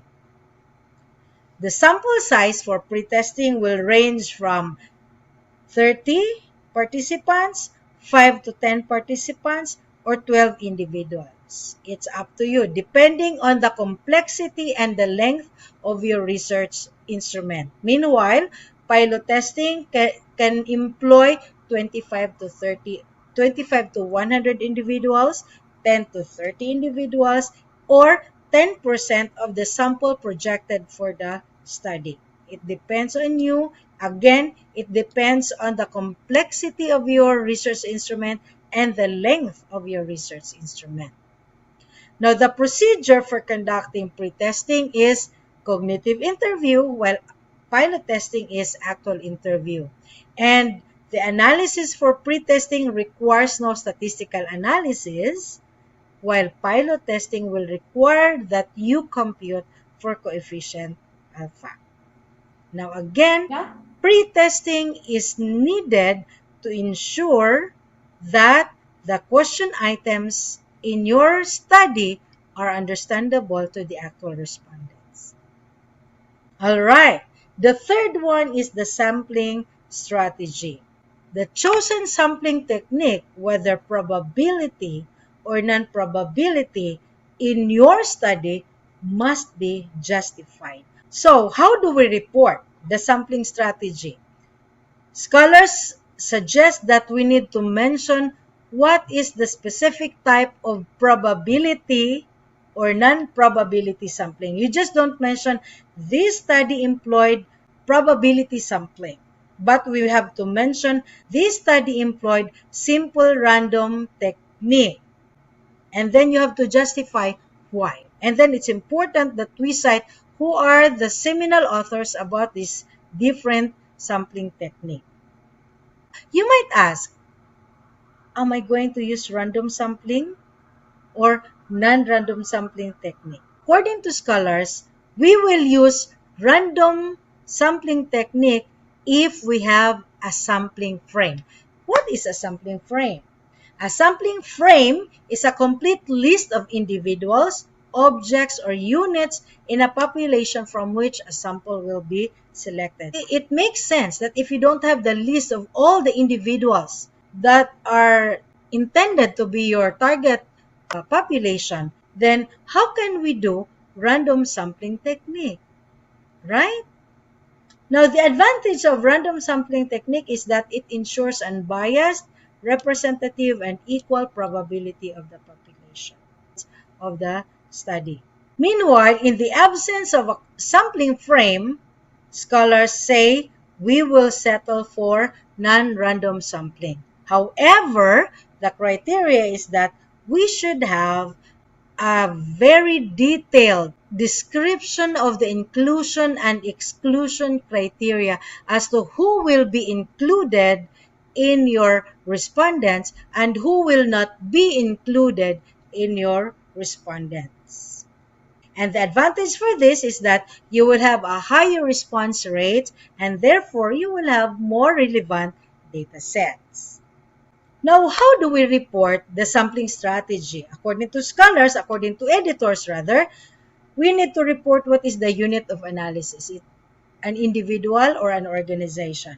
And then we have to define the sampling strategy that was used in your study. And then report which specific type of probability or non-probability sampling technique that was used in your study. And then we need to explain why it was the most appropriate sampling technique.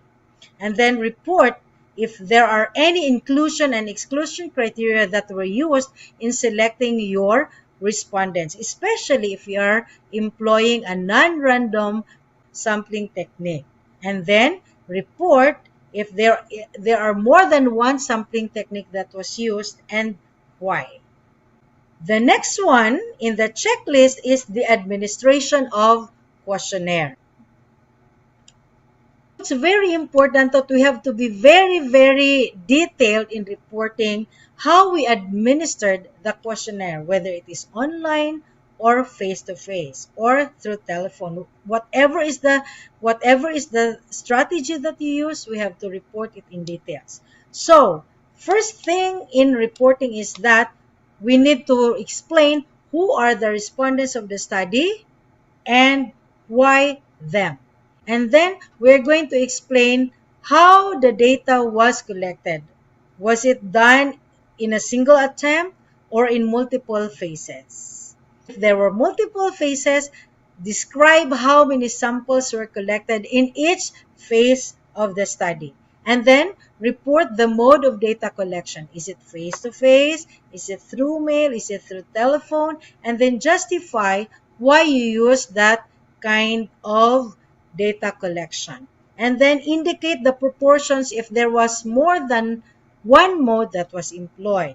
And lastly, we need to discuss in details how the respondents were approached. Did we contact them through email? Did we contact them through face-to-face or whatever? We need to be very transparent and details when discussing how we administered the questionnaire.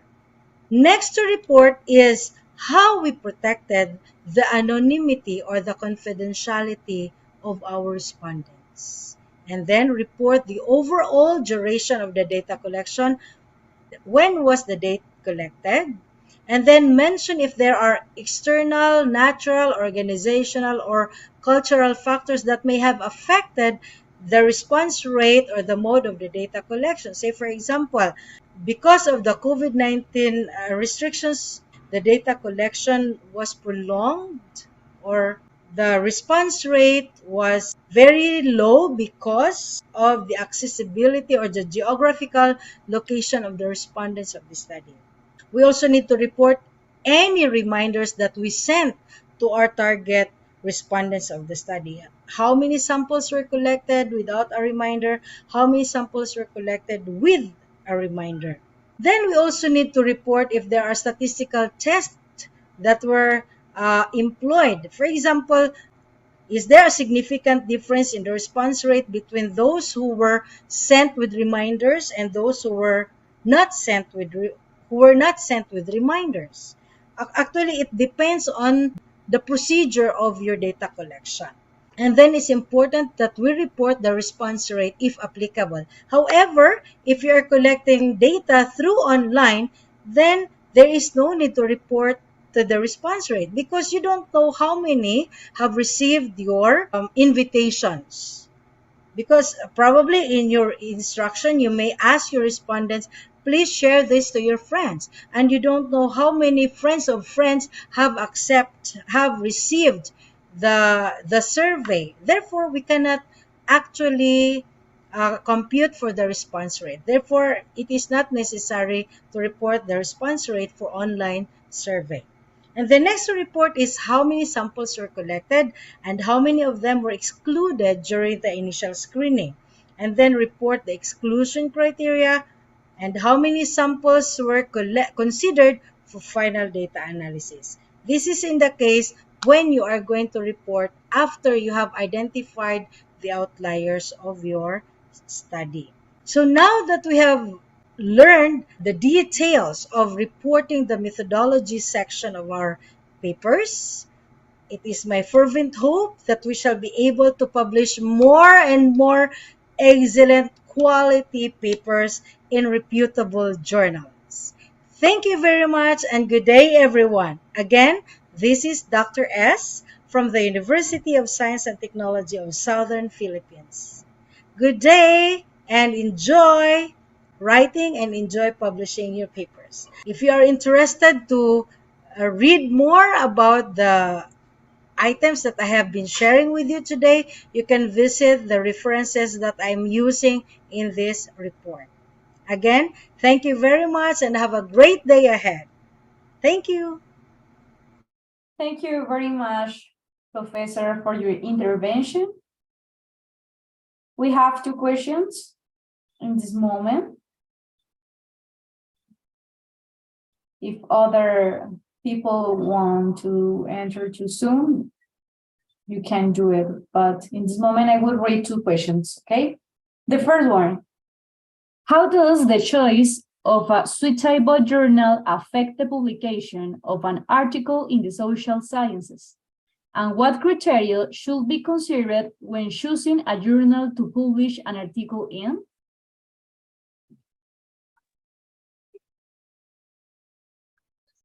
Hello, good morning. Can I be heard? How are you, Hi. Professor? I'm good. Welcome to It's PENSER morning here Corporation. in the Philippines. Yeah, So, here. again, I would like to request that the question be read again. Okay. Because I changed heads. Okay, don't worry. How does the choice of a suitable journal affect the publication of an article in the social sciences? And what criteria should be considered when choosing a journal to publish an article in? Okay, that's a great question. Thank you very much. If you are working in higher education institutions like me, then we are considering the indexing of the journal and the impact factor of that journal because we want our institution to be recognized in the global arena, right? So first, that if I am the author of the article, I would consider the credibility of the journal in terms of indexing and impact factor. And of course, the second one is how this journal, the journal that I want my paper to be published should be aligned to the expertise and to my expertise. For example, I am into pedagogical. I am into pedagogy and educational technology. So I would consider journals that are publishing articles in my area, because it will also speak for my expertise, and later on for my professorial for my professorial promotion. However, for those institutions that are not looking into this, for example, in the Philippines, Department of Education, which is catering the basic education concerns in the country, they are not into professorial promotion. So they can consider multidisciplinary journals. However, it is my advice to my students to always consider the indexing and the impact factor of the journal. Thank you very much for the answer. We have other question, Professor Sara. Do you think artificial intelligence will be of great help for research? In what ways could the artificial intelligence improve research? Honestly, I am in a dilemma in this case. I was telling my students, because of artificial intelligence, writing thesis and dissertation would be much easier compared to our experiences. But anyway, yeah, why not? Let's work smart. Why not use this artificial intelligences in our endeavor for academic pursuit? But the advisor and the panel members should be equally smart to detect if the work of the student is a product of AI and not the student himself or herself. But if because I am an advisor, as a supervisor of different undergraduate, master, and doctoral students, I would suggest that, just like what Professor Khairul mentioned earlier, use AI to help us, but we have to triangulate information from existing literature, from existing theories, from existing body of knowledge to check if what AI is telling us is true or not. After all, if you experience opening AI in your phone, there is a disclaimer there. AI will say the information may or may not be correct. So we, as the thesis advisors or dissertation supervisors, we must be discerning to advise our students. We must be smart enough to advise our students to be discernful in identifying information generated from AI. Still, we will, maybe I'm an old school advisor or supervisor, still I will advise my students to read literatures. In that way, they will be generating credible information.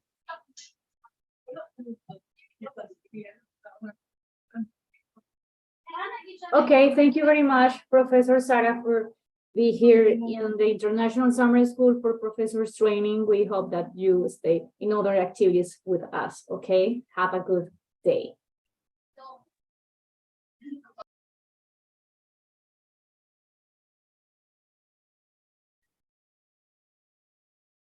Okay, in this moment, to continue with the next unit, we call on the teacher Muhammad Uheb. He's lecturer and the Faculty of Social and Political Science, Islamic University of Kalimantan, Banjarmasin, Indonesia. Lectured at the Magister of Public Administration, Islamic University of Kalimantan, Banjarmasin, Indonesia. Continue, Professor, please. Okay, thank you very much. Good morning for Indonesian local time. I would like to thank you for inviting me to joining and participating for this event. I'm so happy we can to participate and we can to meet some professors from all over the world. I am Muhammad Wahib Asad from South Kalimantan province, and I will to deliver my presentation and the title Mining Policy and Money Politics, Interpersonal Involvement in Regional Head Election in South Kalimantan province, Indonesia. Sometimes I doing feel related local democracy and political corruption and corruption in nature resource related democracy and money politic, massively money politic in Indonesia. Indonesia is one country rich in nature resource. So I checking the title for this presentation, mining policy industry. Indonesia is known as a country that has wealth of nature resource. The activity mining industry, not only for economic and business activity, but mining industry is arena is instrument for collusion, corruption, and nepotism for local actor, local political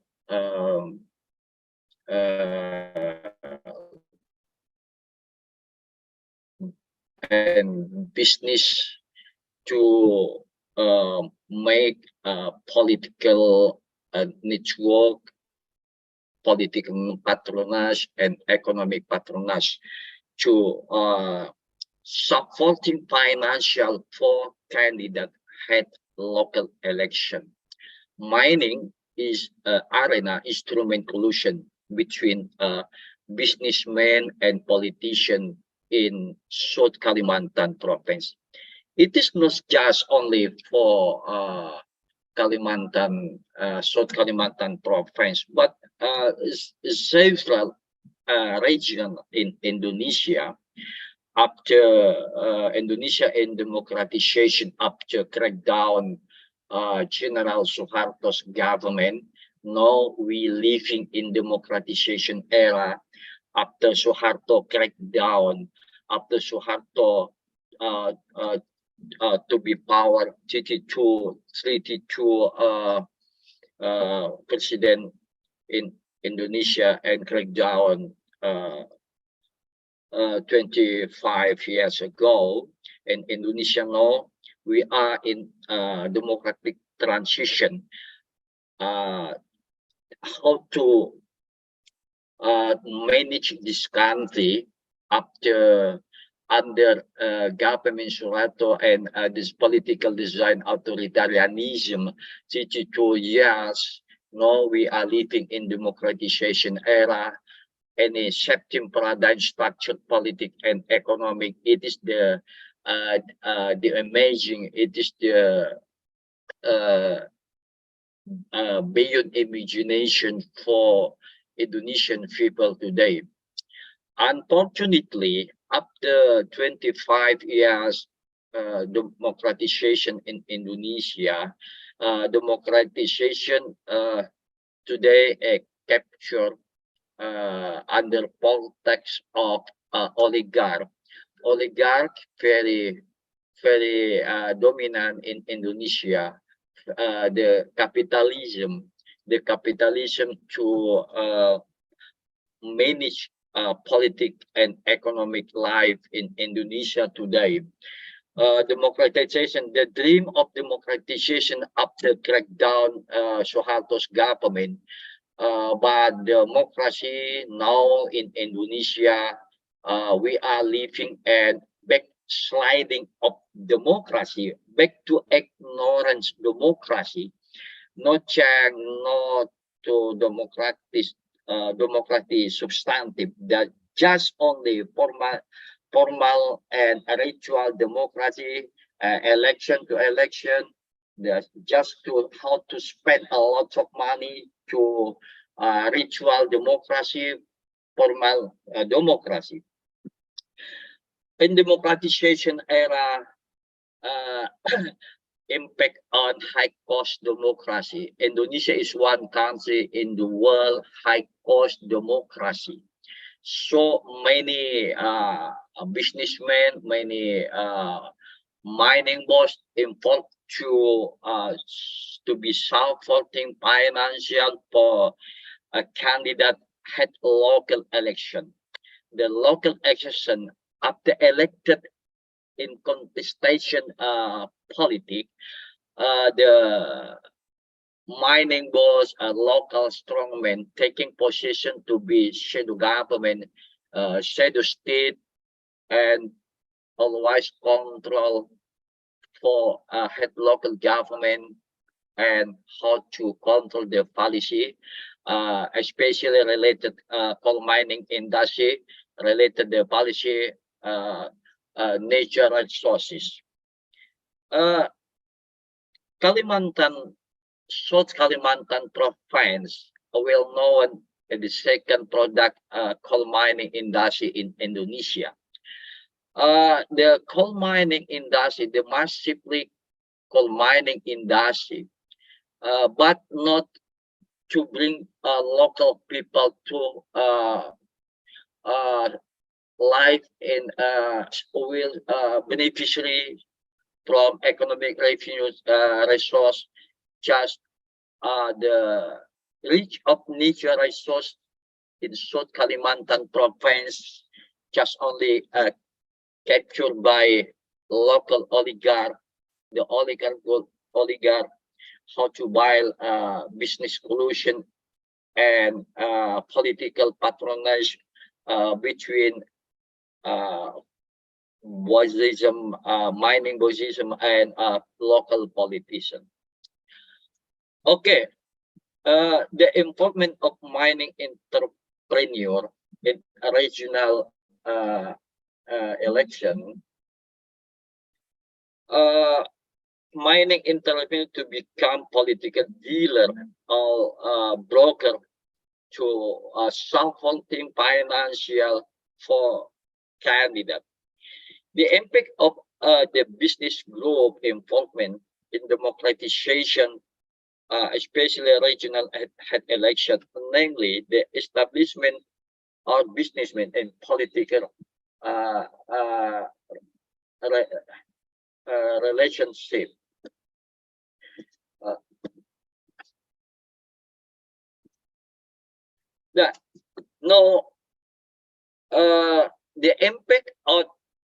The impact on high cost democracy for the people in Indonesia, massively the practical money politics.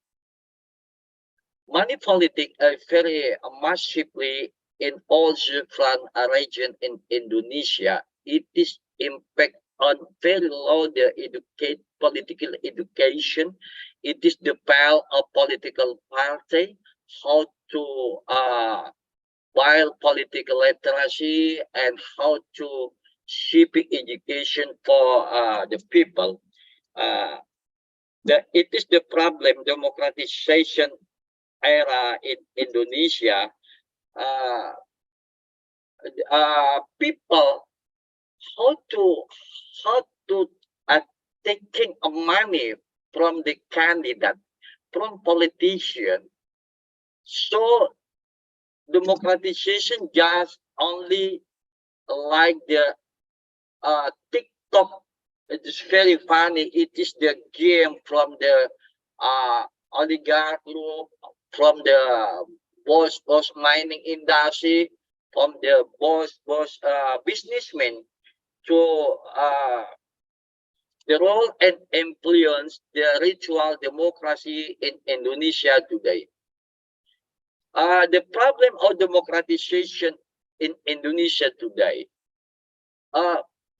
the other side, the massively corruption and nepotism collusion between businessmen and politicians. The political party cannot to be reflected the soul of the people, the ideology of the people. Just political party in Indonesia like cartelization, like a company, like the owner, just captured by the elite political party. The political party not yet reflected. It is the soul and aspiration of the people, especially local people in Indonesia. So Indonesia is one country in the world, the massively corruption in the world. Indonesia is one the most democracy, but the practical democracy in Indonesia very paradox. Yeah, the paradox democracy in Indonesia not reflected substantive democracy, just running well, even to even ritual democracy, just only formal democracy. And a ritual democracy, the people always waiting how to deliver, getting the money from the candidate legislator, from the candidate head local election, from the candidate president in Indonesia. It is the massively corruption. So the head local election, after elected, the head local election, how to use institution, how to use the power to rank-seeking economy, how to do political corruption and policy corruption, collusion, and nepotism with the local position, local business to impact the employment from the businessmen to contestation democracy. So in Indonesia today, it is the problem, the paradox democracy. The democracy in Indonesia like black market of democracy. The impact black market democracy. Many head local election are employed to corruption, manipulation, and to use institutions the power to rank-seeking behavior and the practical corruption. In other side, the people very low the participation, political participation. The people just only as object to just political aggregate for political party. The people just only how to come to the boss 5 minutes in the boss to getting the sound for the candidate local election for the candidate president, but the people not understand what is this the democracy in Indonesia. The democracy for majority people in Indonesia is very ignorant, because the political party never sometimes not get to political education, civic education, how to buy literacy for the people, Indonesian people. Ladies and gentlemen, especially in South Kalimantan province, is well known as one region rich in natural resource. Again, the mining industry, not only activity, business and economy, how to getting economic revenue, but how to be instrument collusion between local actor, business and local actor, politics. So the people just only like the political gambling, not mining democracy in Indonesia. It is just only the ritual democracy, because the impact. It is the impact on high cost democracy. In Indonesia is one of the most high cost democracy in the world.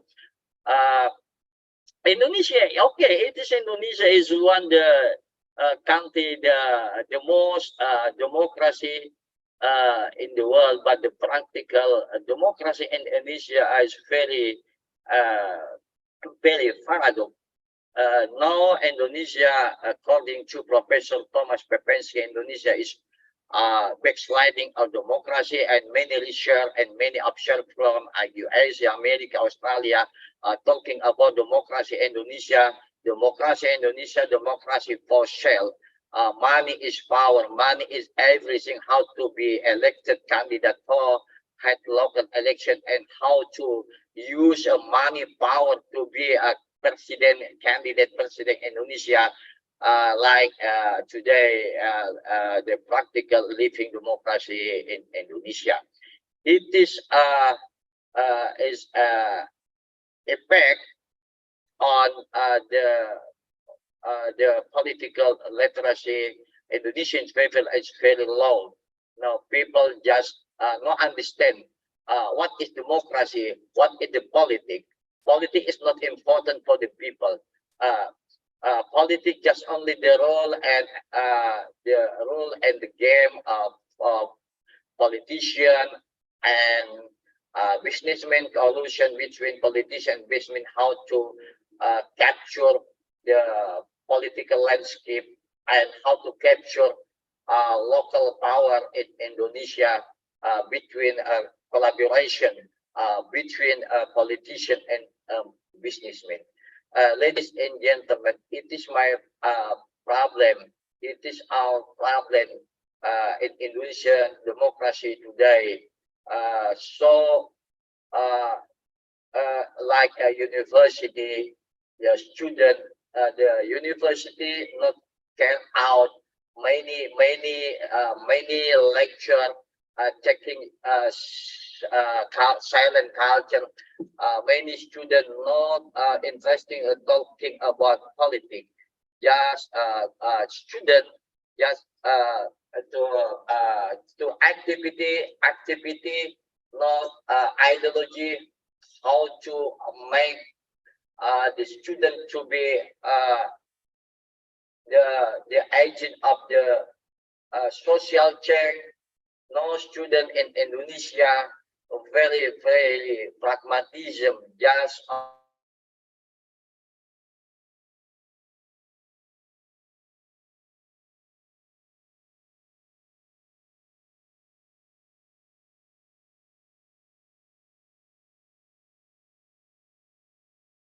Sorry, Professor, I can hear you. not constant talking about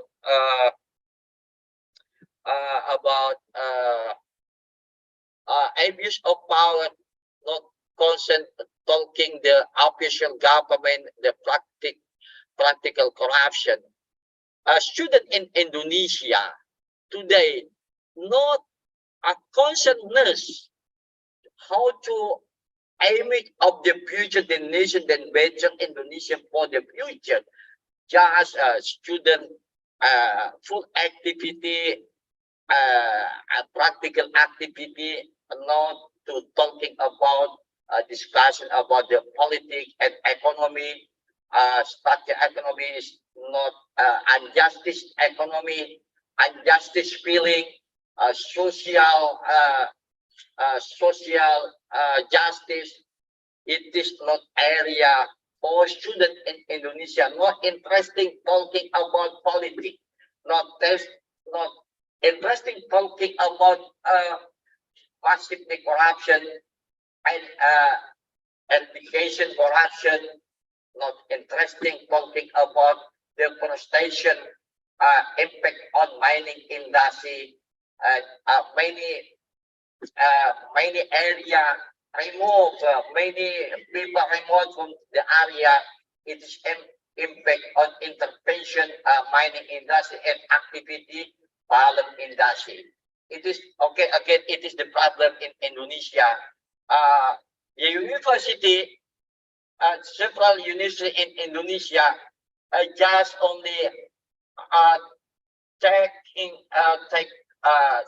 silent culture, not constant to talking about politics, abuse of power, not interested in talking economic deviation economy, but just only university, not emotional attachment with the problem, social and political life in Indonesia today. Okay, it is my introduction to discuss for this morning. We have to any discuss from the participant. Okay, thank you very much.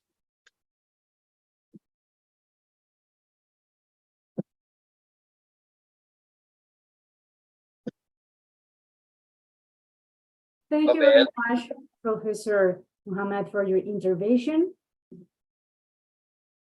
We are waiting for the questions of the participants, so we can give maybe 13 seconds. Okay, just give a minute.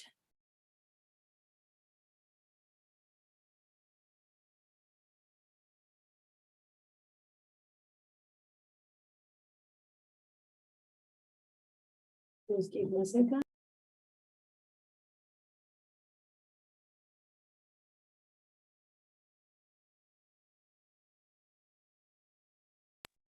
Okay, I have a question.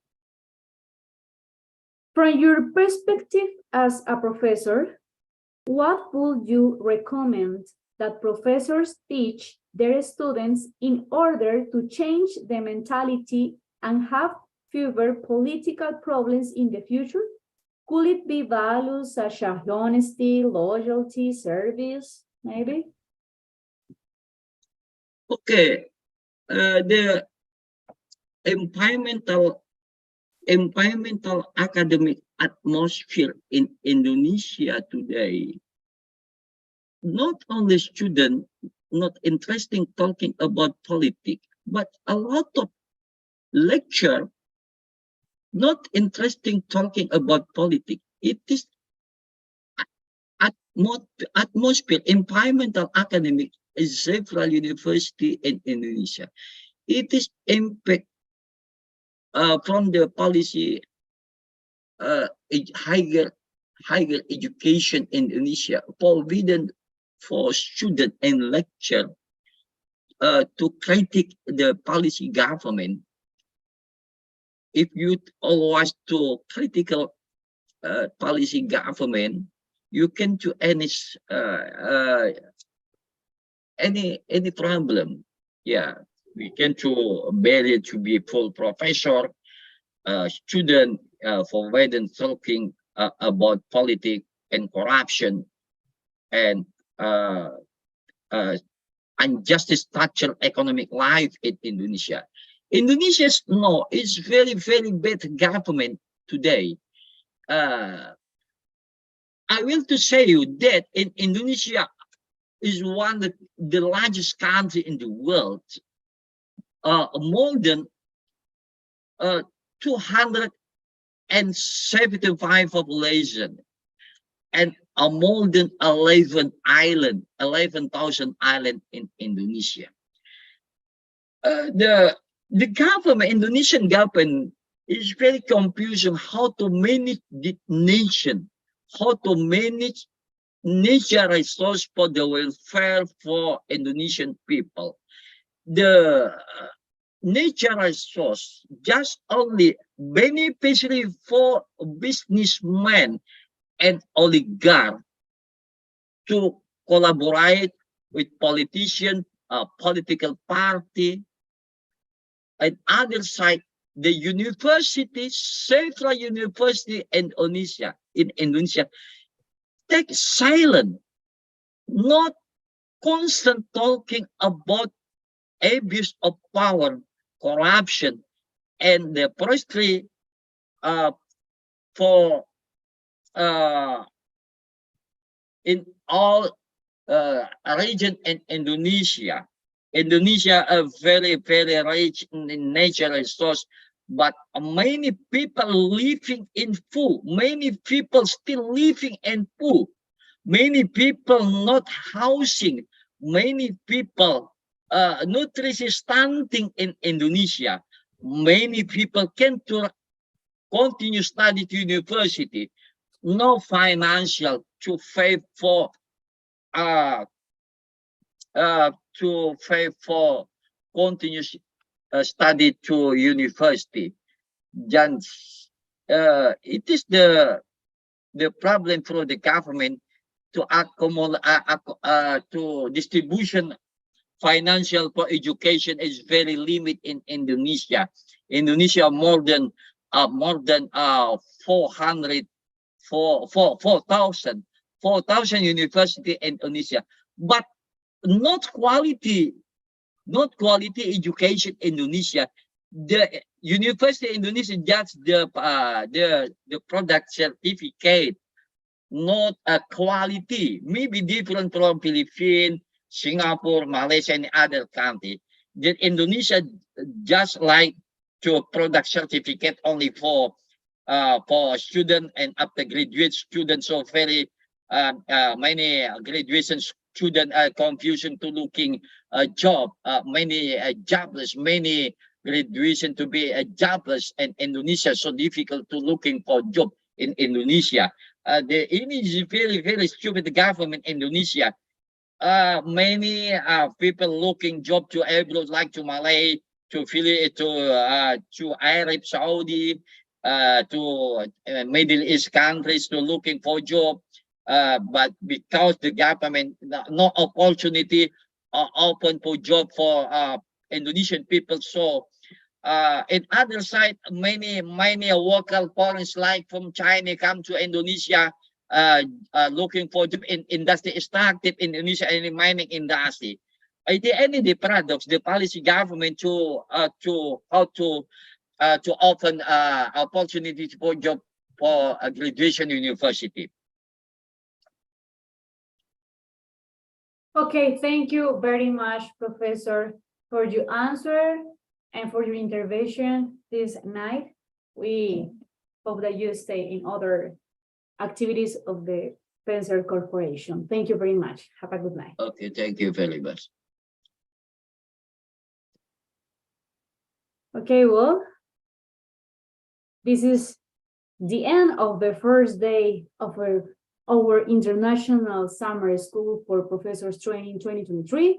We thank again our lecturers and assistant professors for being part of this great activity. Remember that tomorrow you can join us from 5 p.m. Seattle time. Have a great evening. Goodbye.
you.